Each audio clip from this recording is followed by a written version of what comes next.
మాయాజాలం చేసే చెట్టు. ఒక గ్రామంలో ఇద్దరు స్నేహితులు ఉన్నారు, రమణ్ ఇంకా కిషన్. కిషన్ బాగా పేదవాడు. తన దగ్గర ఉన్న ఆవులే తనకి జీవనాధారంగా ఉన్నాయి. తను చాలా నిజాయితీ పరుడు. కానీ రమణ్ అటువంటి వాడు కాదు. తను చాలా డబ్బు గలవాడు, కానీ ఇంకా డబ్బు ఆశ ఎక్కువ ఉంది. తన దగ్గర పొలాలు కూడా చాలా ఎక్కువగా ఉన్నాయి. ఒక పెద్ద ఇల్లు, అందులో ఎంతో డబ్బు తన దగ్గర ఉన్నాయి. తన పొలంలో పనిచేసే వాళ్ళందరినీ ఎప్పుడు విసిగిస్తూనే ఉంటాడు. ఏంటి మీరు మరీ ఇంత నెమ్మదిగా పనిచేస్తున్నారు? త్వరగా త్వరగా కానివ్వండి. అయ్యగారు, మేము ఇక్కడ బాగా పని చేస్తున్నాం, కొంచెం విశ్రాంతి తీసుకోవాలి. కుదరదు. ఇప్పుడు మీరు విశ్రాంతి తీసుకోవాల్సిన అవసరం లేదు. త్వరగా ఉన్న పనుల్ని ముగించండి. ఇలాగే తన దగ్గర పనిచేసే వాళ్ళందరితోనూ చాలా దారుణంగా ప్రవర్తిస్తాడు. ఒకవైపు కిషన్ దగ్గర అందరూ సంతోషంగా ఉన్నారు. కిషన్, నువ్వు నా ఆవుని ఎంత బాగా చూసుకుంటున్నావో తెలుసా? నీ సొంత ఆవులాగా చూసుకుంటున్నావు. అయ్యగారు, వీటిని నా బంధువులా చూసుకుంటున్నాను. ఇవంటే నాకు చాలా ఇష్టం. వీటిని ఆనందపరుస్తాను. అందుకే దేవుడు నన్ను చాలా చల్లగా చూసుకుంటున్నాడు. నువ్వు చెప్పింది నాకు అర్థం అవుతుంది. సరే సరే, ఇవన్నిటిని నువ్వు తీసుకువెళ్ళు. అలాగే అయ్యగారు. ఆవులన్నిటినీ తీసుకుని కిషన్ పక్కనే ఉన్న ఒక అడవిలోకి వెళ్తున్నారు. మధ్యాహ్నం తనకి నిద్ర వస్తోంది. ఆయన అక్కడే నిద్రపోయారు. సాయంత్రం అయిన తర్వాత తిరిగి వెళ్లవలసిన సమయం వచ్చేసింది. అప్పుడు చూస్తే అక్కడ ఒక ఆవు కనబడ్డం లేదు. అరే, ఒక ఆవు ఎక్కడికి పోయింది? ఎక్కడికి వెళ్ళిందో ఏంటో. అయ్యగారికి తెలిసిందంటే పెద్ద సమస్య అవుతుంది. ఇప్పుడు నేనేం చెయ్యాలి? ఆయన ఎంతో దిగులు పడుతూ అక్కడ ఇక్కడ వెతుకుతూ ఉన్నారు. కానీ ఆవుని ఎక్కడా కనిపెట్టలేకపోయారు. అప్పుడు ఏం ఆలోచించారంటే, ఎక్కడ గాలించినా ఆవు కనిపించట్లేదు. ఇక్కడే ఉంటే ఆలస్యం అయిపోతుంది. నేను వీటిని తీసుకువెళ్లి ఇంట్లో వదులుతాను. ఆ తర్వాత రాత్రి వచ్చి ఆవుని వెతుకుతాను. అయ్యగారు వచ్చేలోపు ఆవుని వెతకాలి. అలా అని అనుకుని ఆ ఆవులన్నిటినీ తీసుకువెళ్లి వాటన్నిటినీ ఒక చోట కట్టేసి వచ్చేశారు. ఇందులో ఒక ఆవు కనబట్టం లేదన్న విషయం ఎవరికీ తెలియలేదు. ఆ తర్వాత ఇంటికి వెళ్లి ఆయన అమ్మతోటి చెప్తున్నారు. అమ్మా, ఈ రోజు నేను చాలా పెద్ద తప్పు చేసేశాను. ఏమైంది బాబు? అమ్మా, ఈ రోజు ఆవుల్ని తీసుకుని అడవిలోకి వెళ్ళాను కదా, అప్పుడు నేను అక్కడ నిద్రపోయానమ్మా. సాయంత్రం లేచి చూసేసరికి ఆవు కనిపించకుండా పోయింది. నేను మొత్తం వెతికాను, ఎక్కడా దొరకలేదు. ఏంటి బాబు, ఏం చెప్తున్నావు? అయ్యగారికి ఇది తెలిసిందంటే పెద్ద సమస్య అవుతుంది. అమ్మా, నేను ఇంకోసారి వెళ్లి ఆవు కోసం వెతుకుతాను. ఏమంటావు? అయ్యగారు ఊరికెళ్లారు, ఉదయమే వస్తారు. ఆలోపు నేను కనిపెట్టేస్తాను. సరే బాబు. రాత్రి మళ్లీ ఆ ఆవుని వెతకడం కోసం కిషన్ అడవిలోకి వెళ్లారు. అలాగే వెతుక్కుంటూ ఆ అడవిలోకి వెళ్లారు. అక్కడ ఒక చెట్టు కింద ఒక ముసలాయన కూర్చుని ఉన్నారు. బాబా, ఇక్కడ మీరు పక్కన ఆవుని చూసారా? ఇలా చూడన్నా, నాకు బాగా ఆకలిస్తోంది. తినడానికి ఏమన్నా ఉంటే ఇస్తావా? కిషన్ దగ్గర ఆయన సంచిలో కాస్త భోజనం ఉంది. అది ఆయన తినడం కోసం ఉంచుకున్నారు. దాన్ని తీసి బాబాకి ఇచ్చేశారు. బాబా, ఇదిగోండి, మీరు తినండి. ఇది నా దగ్గర చేస్తే నువ్వేం తింటావు? మీరు బాధపడద్దు, నాకు ఆకలిగా లేదు. కిషన్ ఇచ్చిన ఆ భోజనాన్ని తిన్న తర్వాత బాబా ఏమన్నారంటే, ఇలా చూడు, నువ్వు ఇక్కడి నుంచి కాస్త దూరం నడుచుకుంటూ వెళ్ళు. అక్కడ నీకు నీ ఆవు దొరికే అవకాశం ఉంది. కిషన్ బాబాకి ధన్యవాదాలు తెలిపి అక్కడి నుంచి వెళ్లిపోయారు.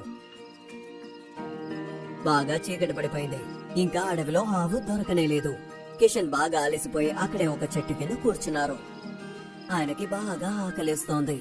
అబ్బా, బాగా ఆకలిగా ఉంది. తినడానికి ఏదైనా దొరికితే బాగుంటుంది. కిషన్ ఆకలిస్తోంది అని చెప్పిన వెంటనే ఆయన కళ్ళ ముందు ఆహారంతో నిండిన ఒక ప్లేట్ వచ్చేసింది. అరే, ఇది ఎక్కడి నుంచి వచ్చింది?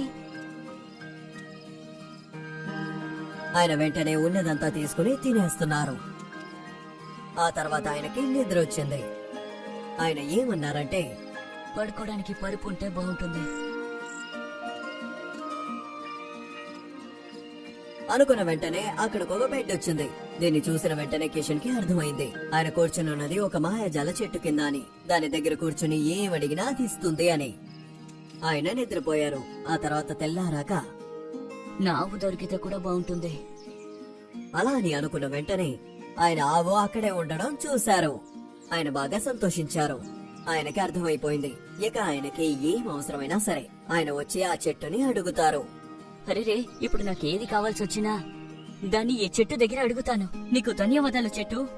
అలా అనుకుని ఆ ఆవుని తీసుకుని అక్కడి నుంచి వెళ్లిపోయారు. దారిలో మళ్లీ ఆ బాబాని కలిశారు. ఈ దారిని ఆయనకి చూపించింది బాబానే. అందుకనే ధన్యవాదాలు చెప్పడానికి వచ్చారు. ధన్యవాదాలు బాబా, మీరే నాకు ఈ దారిని చూపించారు. ఇలా చూడు, నేను నీకు దారి మాత్రమే చెప్పాను, కానీ ఆ దేవుడున్నాడే ఎప్పుడు మంచి వాళ్ళకి నిజాయితీ పరులకి సాయం చేస్తాడు. నువ్వు తప్పిపోయినా నీ ఆవును మాత్రమే ఆ చెట్టుని వెళ్ళి అడిగావు. ఆ చెట్టుకి అంతా తెలుసు. నీ దగ్గర ఉన్న భోజనాన్ని కూడా నాకిచ్చేశావు. ఆ దేవుడు ఎప్పుడు నిన్ను సంతోషంగానే ఉంచుతాడు. ఆ తర్వాత కిషన్ మళ్ళీ ఆయన ఇంటి దగ్గరికి వచ్చేశారు. ఇంటికొచ్చే విషయాన్ని వాళ్ళమ్మతోటి చెప్పడం జరిగింది. నువ్వు నిజంగానే చాలా మంచి పని చేశావు. ఎప్పుడు ఇలాగే మంచిగా ఉండాలి, అర్థమైందా? సరే, వెళ్ళి దాన్ని అలా కట్టేసిరా. కిషన్ ఆవుని తీసుకుని ఆయన యజమాని ఇంటికి వెళ్లారు. వెళ్లేటప్పుడు తన స్నేహితుడు రమణ్ని కలిశారు. ఏంటి కిషన్, పొద్దు పొద్దునే ఆవుని తీసుకుని ఎక్కడికి వెళుతున్నావు? అరే ఏమని చెప్పను, నిన్న రాత్రి ఈ అడవిలో కనిపించకుండా పోయింది. ఆ తర్వాత ఆ చెట్టు గురించి కిషన్ విషయం అంతా చెప్పేశాడు. ఏంటి నువ్వు చెప్పేది నిజమేనా? ఆ ఆ చెట్టు వల్లే ఈ ఆవు నాకు దొరికింది. ఇది విన్న వెంటనే రమణికి అత్యాశ ఎక్కువైపోయింది. తను ఏం ఆలోచిస్తున్నాడంటే ఆ చెట్టు దగ్గరికి వెళ్లి ఎక్కువగా డబ్బులు అడగాలి అని.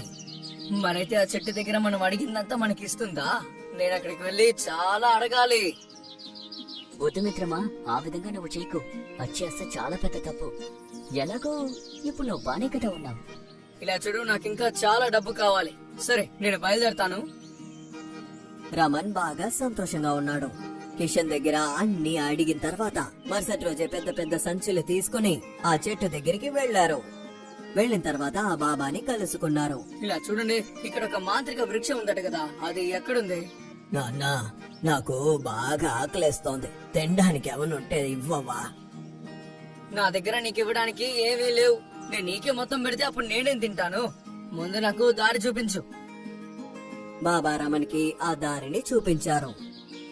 రమణ్ అప్పుడే ఆ చెట్టు దగ్గరికి వచ్చి కూర్చున్నాడు.